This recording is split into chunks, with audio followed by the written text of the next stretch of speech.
This here is the big score with Henry Jackman. Tell us the story. How'd you guys wind up in the studio together? I have no freaking idea how we wound up in the studio together. I got a bit of an idea.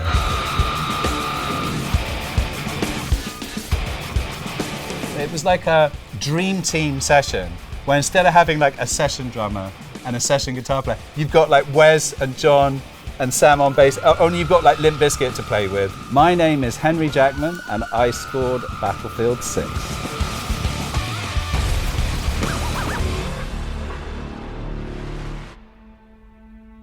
I was very lucky indeed because my late father was a composer and arranger and he had a whole distinguished career. As a result of which I started piano lessons I think when I was about 4 years old, like 1980 in England. So I had sort of piano teachers who had half-moon classes at the end of their nose. I say your son's rather talented.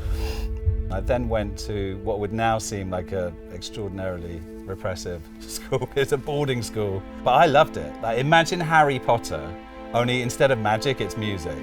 You do hardcore instrumental practice and singing music from 1250 to sort of 1960.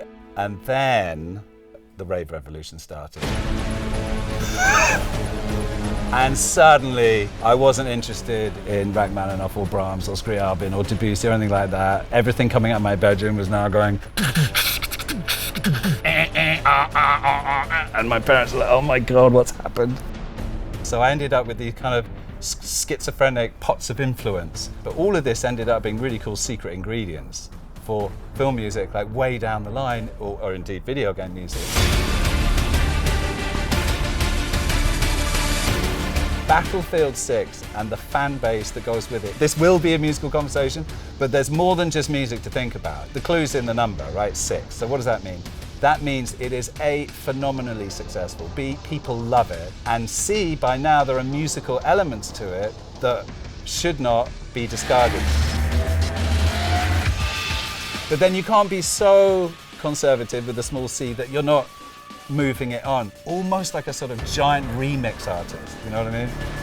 Which is a funny way of looking at it, because when I was being too cool for school, that's one of the things I used to do. You know, we'd get these DATs, we'd strip out everything, keep the vocal, chop that up, and then like completely do a new undercarriage.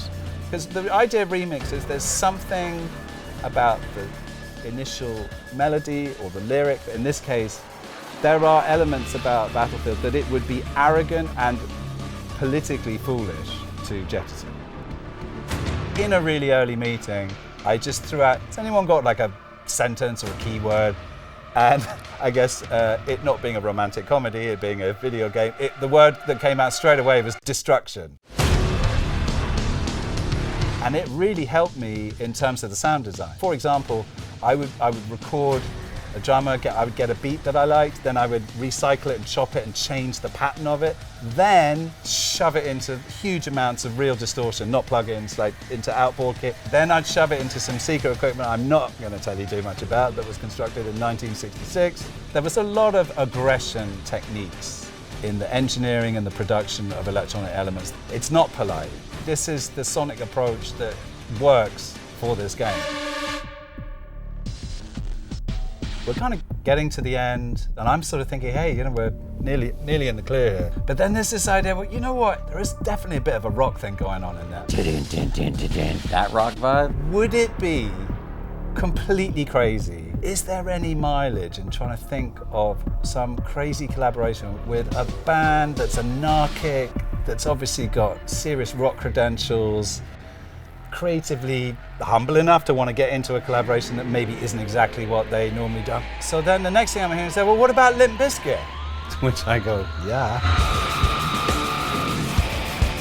I don't know what the outcome, but hopefully they're gonna do their magic. After I met you for like 2 minutes, I knew exactly what the outcome was gonna be. That could be bad.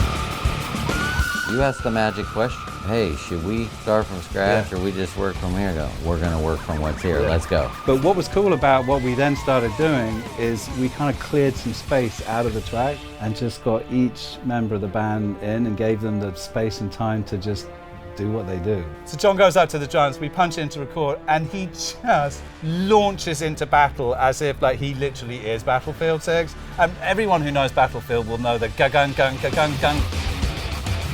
So Wes just fires up, and the first thing he does is go with the studio shaking. It's like, okay, so he's managed to reinterpret the hook in his Limp Bizkit fashion. That sounds amazing. DJ Lethal, he did a whole thing at the end because he started off scratching and whatnot, and then between you guys, he came up with this kind of long, massive scream that starts the track So off. dope. There's no sample that does that. That's like a conversation with an artist. Bang for buck, what was so amazing about it for me is when we stripped stuff out and invited the players in, the level of personality per person it's just giant. That's the joy of collaboration. I think it was more like follow the yellow brick road Yeah. until we get to Henry.